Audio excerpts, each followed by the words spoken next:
అదిగో అప్పుడు, ఇదిగో ఇప్పుడు అంటూ వాయిదాల మీద వాయిదాలతో ఫ్యాన్స్ సహనాన్ని పెద్ద పరీక్ష పెట్టిన హరిహర వీరమల్లు రిలీజ్ కి ముహూర్తం ఖరారు చేసుకున్నట్టు తెలుస్తోంది.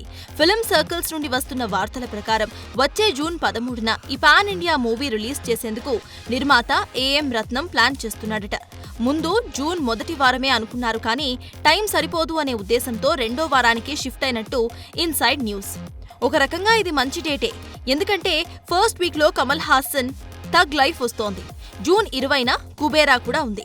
ఆపై వారం 27న కన్నప్ప దిగుతాడు. సో ఇలా ప్లాన్ చేశారట మూవీ టీం. ఇక పాజిటివ్ టాక్ వస్తే పవన్ ఎంత లేదన్నా 2 వారాలకు పైగానే స్ట్రాంగ్ రన్ రాబడతాడు. బ్లాక్ బస్టర్ అనిపించుకుంటే నెల రోజులు నిశ్చింతగా ఉండొచ్చు. So Harihara Veeramallu part 1 spirit versus squad కు రంగం సిద్ధమైనట్టేనని మాట.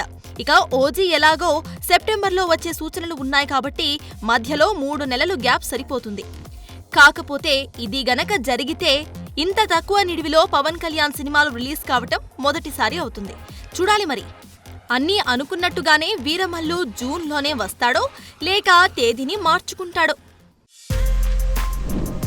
For more videos like this, subscribe Big TV channel.